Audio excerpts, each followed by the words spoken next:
નમસ્કાર, હું દીપલ. આપ જોઈ રહ્યા છો ગાંધીનગરની સૌપ્રથમ web news channel live Gandhinagar.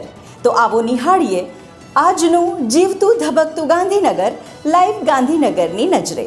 Bharatiya Janata party Gujarat પ્રદેશના માર્ગદર્શન હેઠળ ગાંધીનગર જિલ્લાના ગાંધીનગર તાલુકાના સંગઠન દ્વારા આયોજિત પંડિત દીનદયાલ ઉપાધ્યાય પ્રશિક્ષણ મહાભિયાન 2026 અંતર્ગત સાદરા મુકામે શ્રી જક્ષણી માતાના મંદિર પ્રાંગણમાં પ્રશિક્ષણ વર્ગનો પ્રારંભ થયો.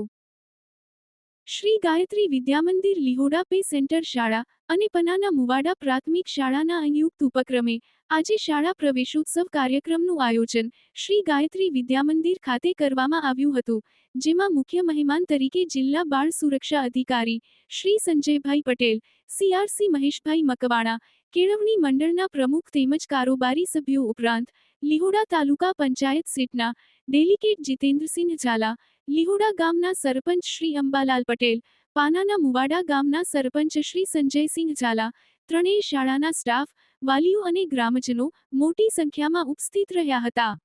દીપ પ્રાગટ્ય અને પ્રાર્થનાથી કાર્યક્રમની શરૂઆત કર્યા બાદ સરપંચ શ્રી દ્વારા મહેમાનોનું પુસ્તક આપી સ્વાગત કરવામાં આવ્યું હતું. આંગણવાડી, બાલવાટિકા, ધોરણ 1 અને ધોરણ 9ના વિદ્યાર્થીઓને મહેમાનોના હસ્તે શૈક્ષણિક કીટ અને પાઠ્યપુસ્તક આપી પ્રવેશ કરાવવામાં આવ્યો હતો. જ્યારે ધોરણ 3-10ના તેજસ્વી વિદ્યાર્થીઓને કેળવણી મંડળના સભ્યો અને દાતાશ્રીઓના હસ્તે ઇનામ આપવામાં આવ્યા હતા.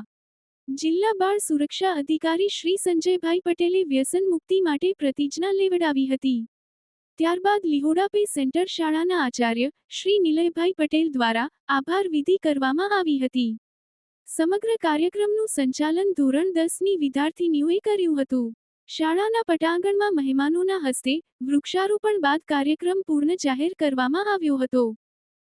આજરોજ શેઠ કે એમ શાહ સર્વોદય હાઈસ્કૂલ શાળામાં કન્યા કેળવણી મહોત્સવ અને પ્રવેશોત્સવની ઉત્સાહભેર ઉજવણી કરવામાં આવી, જેમાં ગુજરાત વિધાનસભાના ઉપાધ્યક્ષ Shri Purneshbhai Modi, superintendent land record અધિકારી શ્રી આશીષભાઈ મોદી, શ્રી જીતુભાઈ સોની તથા છાલા કેળવણી મંડળના પ્રમુખ શ્રી ચેલાભાઈ પટેલ, મંત્રી શ્રી જશુભાઈ ચૌધરી તથા કારોબારી સભ્યશ્રીઓ, આજુબાજુની શાળાના પ્રિન્સિપાલશ્રીઓ, ગામજનો, વાલીઓ મોટી સંખ્યામાં ઉપસ્થિત રહીને આંગણવાડી, બાલવાટિકા, કુમાર અને કન્યાશાળાના બાળકોને પ્રોત્સાહિત કર્યા હતા.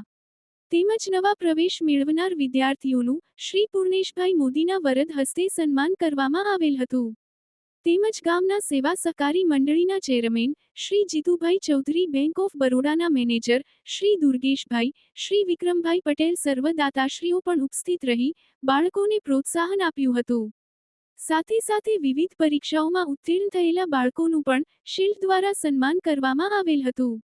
સમગ્ર કાર્યક્રમનું સંચાલન શ્રી દીપકભાઈ શુક્લાએ કર્યું હતું. તે બદલ કાર્યક્રમની સફળતા બદલ કેળવણી મંડળના પ્રમુખશ્રી, મંત્રીશ્રી અને આચાર્યશ્રીએ સમગ્ર સ્ટાફને ધન્યવાદ પાઠવ્યા હતા. શ્રી મહાવીર સ્વામી દિગંબર જૈન મંદિર સેક્ટર 21 ગાંધીનગર ખાતે પૂજ્ય દિગંબર સંત પ્રસન્નમન મુનિ શ્રી પ્રણુત સાગરજી મહારાજના પાવન સાનિધ્યમાં આજની યુવા પેઢીને જીવન જીવવાની નવી દિશા તથા પોતાના નીચ સ્વભાવને ઓળખી આત્મકલ્યાણના માર્ગે કેવી રીતે આગળ વધવું તે અંગે પ્રેરણાદાયી ઉદ્બોધન આપવામાં આવ્યું. રવિવારે સાંજે 4 વાગ્યા 15મી 35 વર્ષના યુવા વર્ગને શ્રી પ્રણુતસાગરજી મહારાજના પ્રેરણાદાયી ઉદ્બોધનનો લાભ લેવા જણાવવામાં આવ્યું છે. તો દર્શક મિત્રો, આપે અનુભવ્યો ગાંધીનગરનો ધબકાર. આપની આસપાસ બનતી આવી જ ઘટનાઓની જાણકારી અમારા સુધી પહોંચાડવા માટે સ્ક્રીન પર દર્શાવેલ નંબર પર વોટ્સએપ દ્વારા અથવા ઈમેલ ID પર મેલ કરીને આપ અમારો સંપર્ક કરી શકો છો. ધન્યવાદ.